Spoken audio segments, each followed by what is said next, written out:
This is the latest from the greatest, the best in new music by classic rockers, with your host, the insane Daryl Wayne. It is the latest from the greatest, and as promised on our website, on our blog, we have Ken Scott with us this week. Ken, how are you?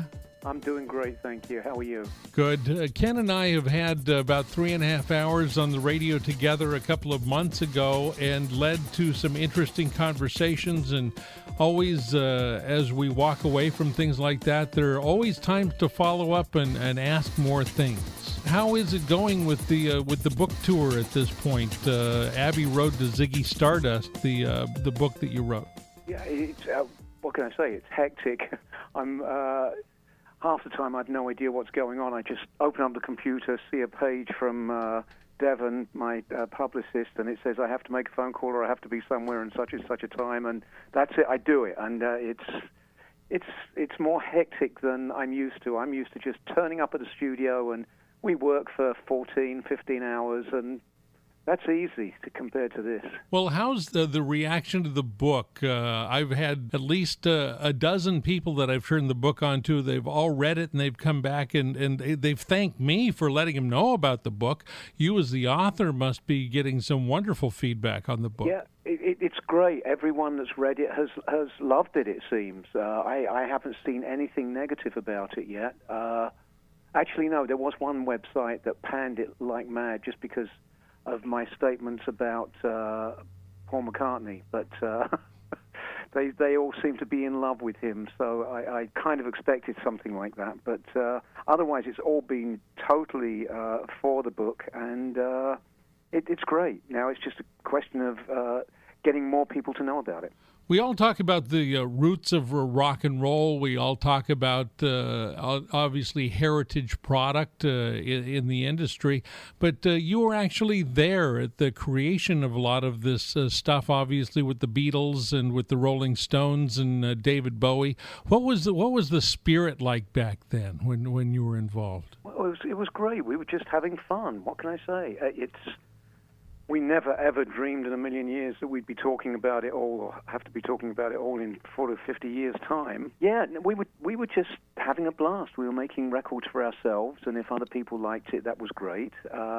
Spirits were high all the time. And you talked about many, many hours in the studio. It's a world to its own, isn't it? Once you get in there and get going, it's like the Twilight Zone. You lose all track of time and space and all of those things, right? Absolutely.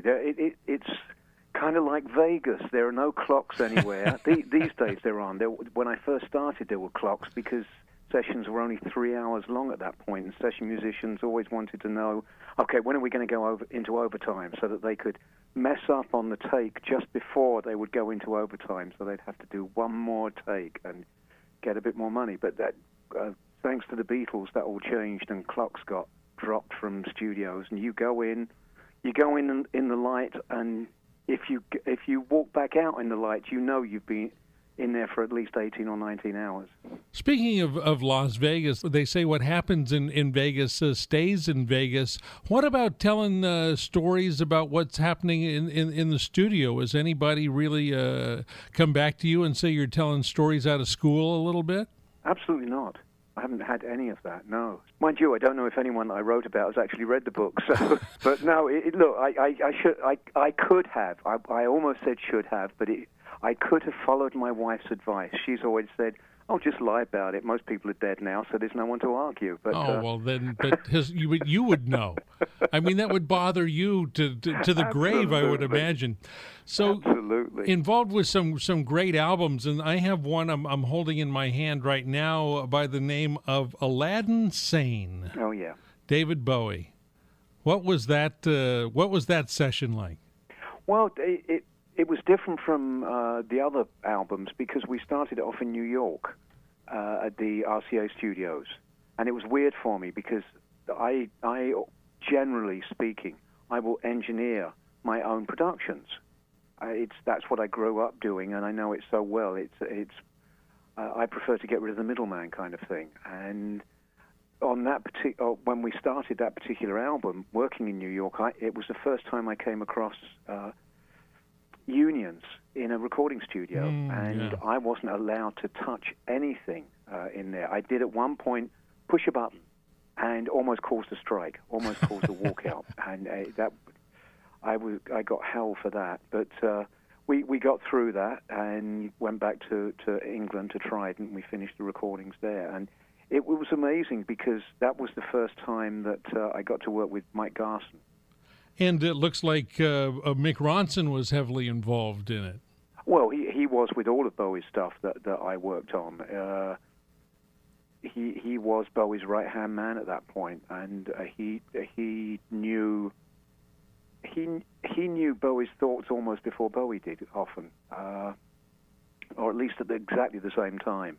Wow. So, Ronno was always a part of it from Hunky Dory. Well, actually, from Man Who Sold the World, he was a part of it, but he came into his own, I think, on Hunky Dory. Some great tracks on there, obviously. Some classic tracks like Panic in Detroit and Jean Genie, and a cover of a Rolling Stones song as well.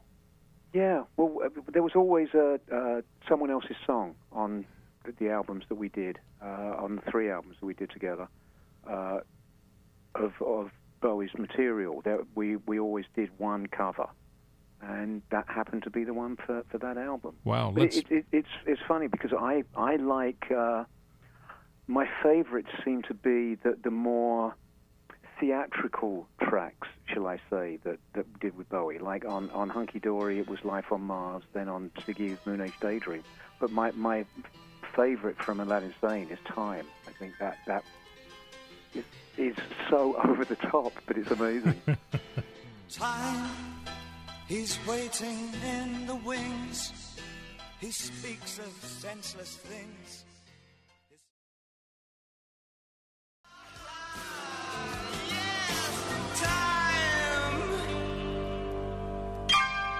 We're talking with Ken Scott, the author of Abbey Road to Ziggy Stardust. There's a lot of great stories about the musicians. There's a lot of actually technical information for people that are musicians or recording engineers. It gets a little into the detail of how things were done and what mics were chosen for whatever reasons and how the arrangements came together. So it's not only a great biographical perspective on the artist, it's a technical perspective as well, right?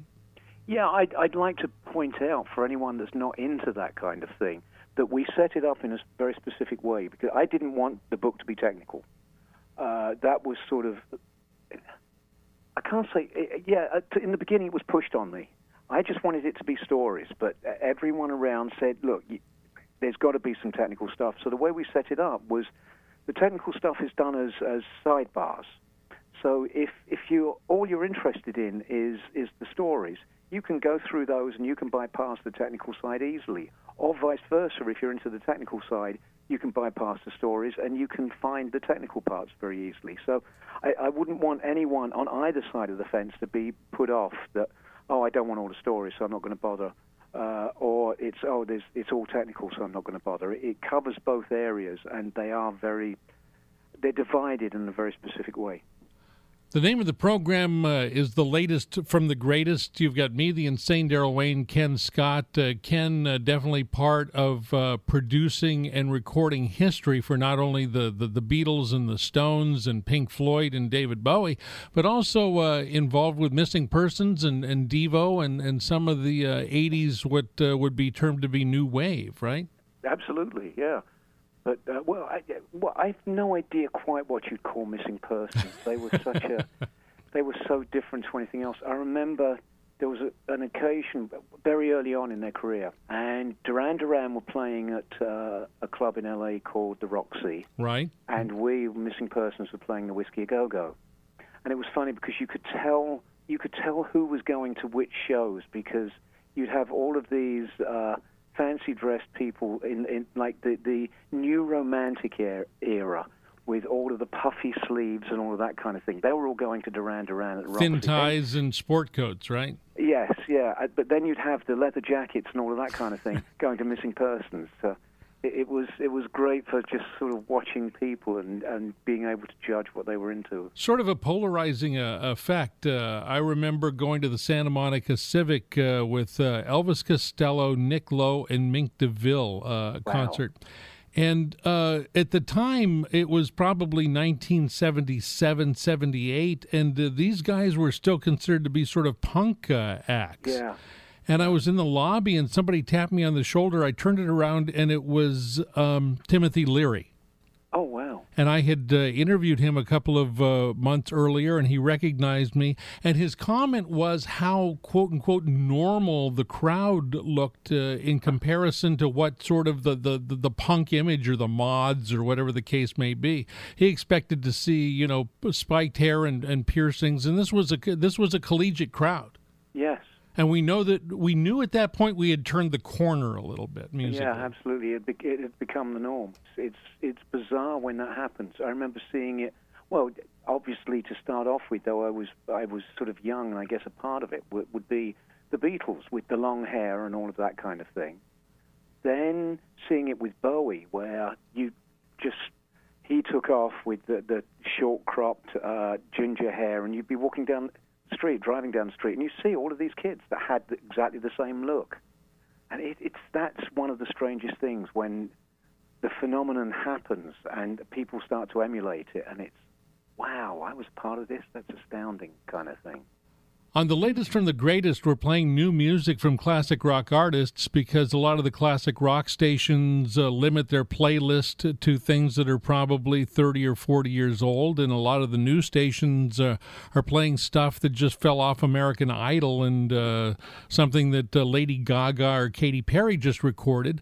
So we're trying to give an outlet to those classic rock artists out of the groups that you've worked with in the past and the ones that are either still together or still recording. Who do you follow now? Who do you like now? If you had a new CD in your CD player, who would it be? A new CD? Well, there are two people I listen to the most at the moment. One is Foo Fighters. They to me are still sort of old style from recording wise and everything. And Grohl is just such a fantastic entertainer.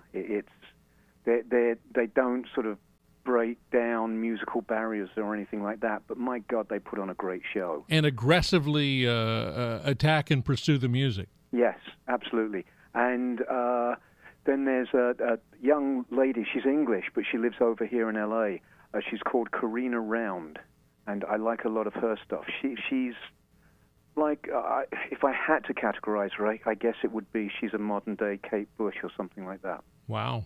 Well, we'll have to check that out. That's new to me, and okay. It's great to touch base with you, Ken. Appreciate it very much. Are you going to stay in touch with us, please? Absolutely. Yeah, because you're certainly part of the foundation and the base of what we're doing today, and still in touch with the modern era and what's happening today as far as music, as far as recording is concerned. The book is Abbey Road to Ziggy Stardust. It is Ken Scott, renowned recording engineer, producer, and manager of a couple of bands as well. Oh, yes. Thrown my hat in the ring several times on various things, sometimes more successfully than others, but it makes life interesting.